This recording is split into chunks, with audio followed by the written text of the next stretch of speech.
Assalamualaikum warahmatullahi wabarakatuh. Saya Musrifatul Hasanah.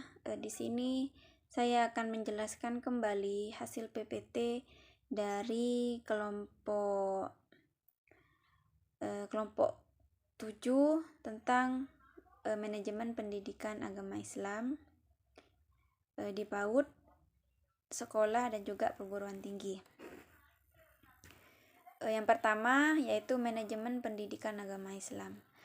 Manajemen pendidikan agama Islam adalah suatu proses pengelolaan lembaga pendidikan Islam secara islami dengan cara mensiasati sumber-sumber belajar dengan hal-hal lain yang terkait untuk mencapai tujuan pendidikan Islam secara efektif dan efisien.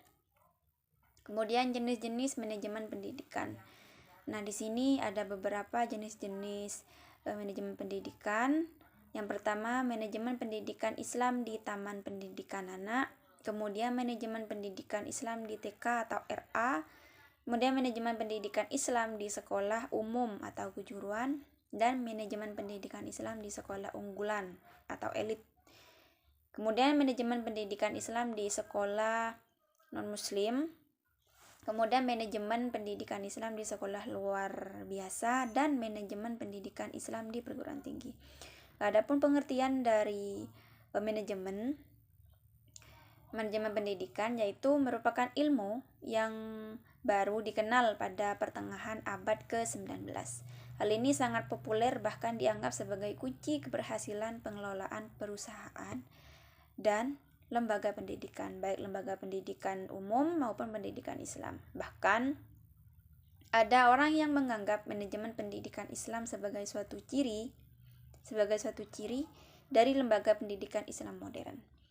Karena dengan adanya manajemen pendidikan Islam, maka lembaga pendidikan Islam tersebut diharapkan akan berkembang, kemudian berhasil dalam menciptakan lembaga pendidikan Islam yang efektif dan efisien. Untuk yang pertama yaitu manajemen pendidikan agama Islam di Taman Pendidikan Anak. Kelas pada anak usia dini selalu dinamis dalam bentuk perilaku, perbuatan, sikap, mental ataupun emosional anak. Kemudian sebagian besar guru yang sudah berpengalaman berpendapat bahwa pembelajaran dan program sebaik apapun dan selengkap apapun, jika tidak dibarengi dengan keterampilan mengelola kelas, maka pembelajaran dan juga program tersebut akan sia-sia. Nah, guru juga harus mendesain model pembelajaran yang sesuai dengan karakteristik siswa dan kebutuhan masing-masing siswa atau anak.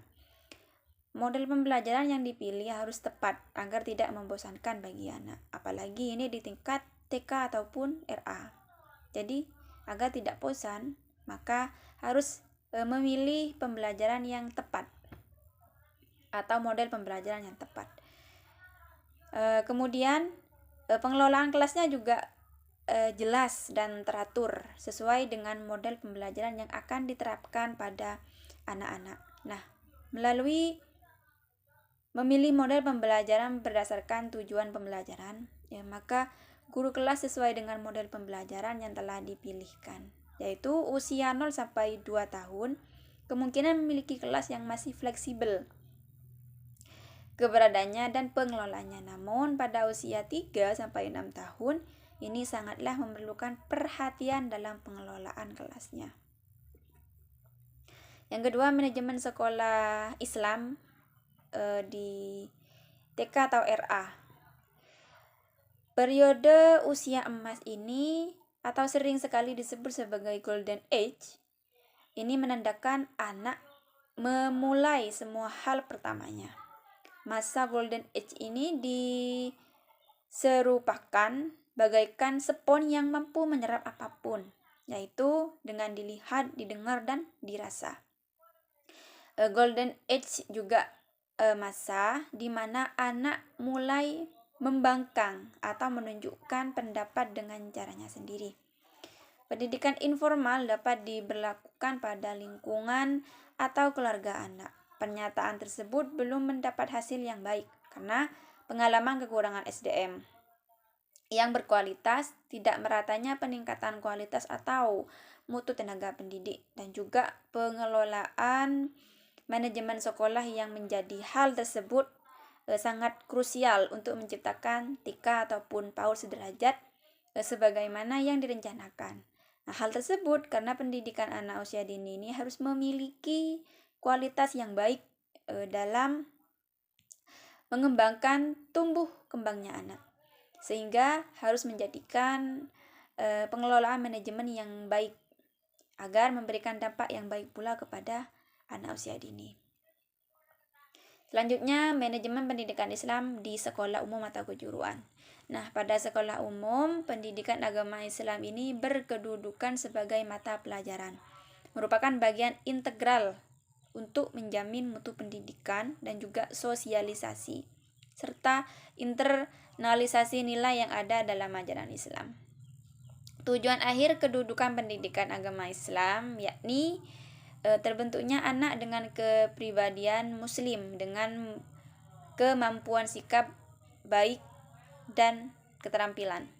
Pendidikan agama Islam yang ada di sekolah ini memiliki tujuan agar dapat meningkatkan ketakwaan pada Sang Pencipta dalam menjadikan suatu pengalaman siswa terkait ajaran agama dan menjadi muslim yang mempunyai akhlak mulia pada kehidupan berbangsa serta bernegara, dan bekal dalam melanjutkan di jenjang pendidikan yang lebih tinggi.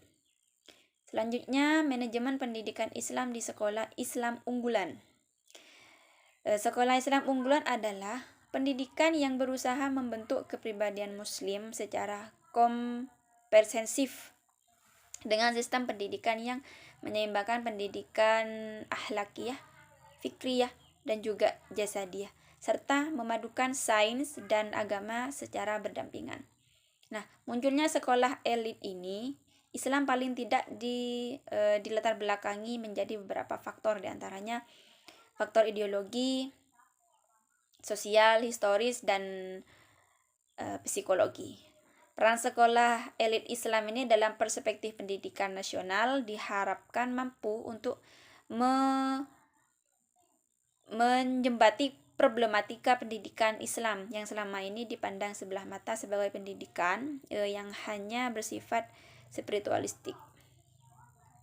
Selanjutnya, manajemen pendidikan Islam di sekolah non-muslim. Nah, adapun yang berkaitan dengan kewenangan guru PAI, baik guru PAI non-muslim ataupun guru PAI dari sekolah negeri atau sekolah Islam yang diajak bekerja sama, maupun guru PAI dari lembaga pendidikan non-formal di masyarakat, ada beberapa hal yang perlu diperhatikan dalam mengajarkan PAI, pendidikan agama Islam yang beragama Islam di sekolah non-muslim. Yang pertama, memperkokoh keimanan dan ketauhidan. Yang kedua, memperkuat kegiatan ibadah kepada Allah. Dan yang ketiga, memperkuat akhlaknya, terutama ketika bergaul dengan agama lain, non-muslim. Yang keempat, memperkuat logika berpikirnya. Baik, selanjutnya manajemen pendidikan Islam di sekolah luar biasa. Nah, bagaimana dengan kemungkinan penerapan PAI di SLB, yaitu sekolah luar biasa? Permasalahannya, sejauh manakah persiapan guru PAI untuk diterjunkan pada SLB tersebut?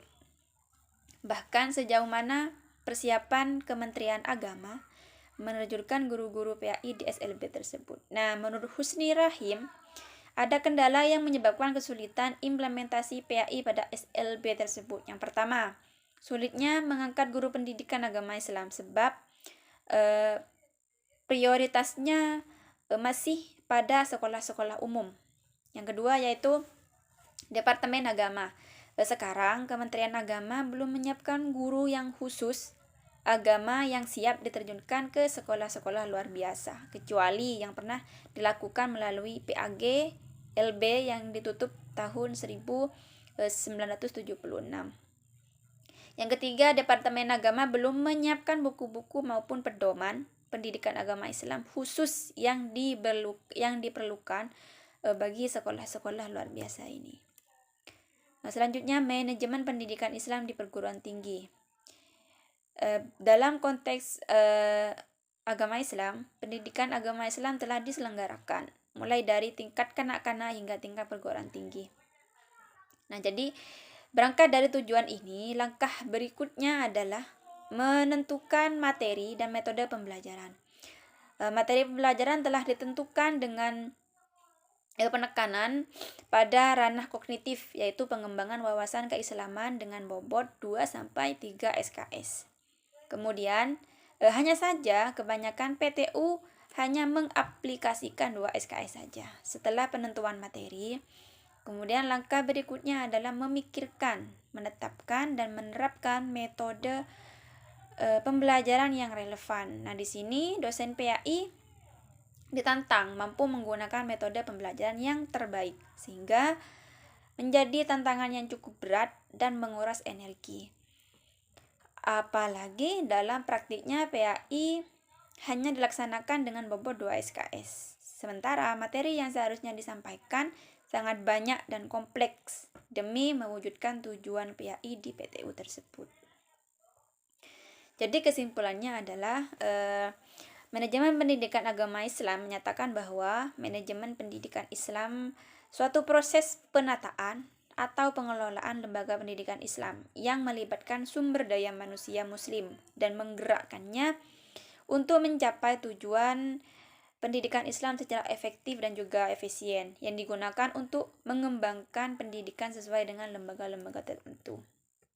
Nah, mungkin hanya ini saja yang bisa saya sampaikan terkait dengan manajemen pendidikan agama Islam di PAUD, sekolah dan juga perguruan tinggi. Assalamualaikum warahmatullahi wabarakatuh.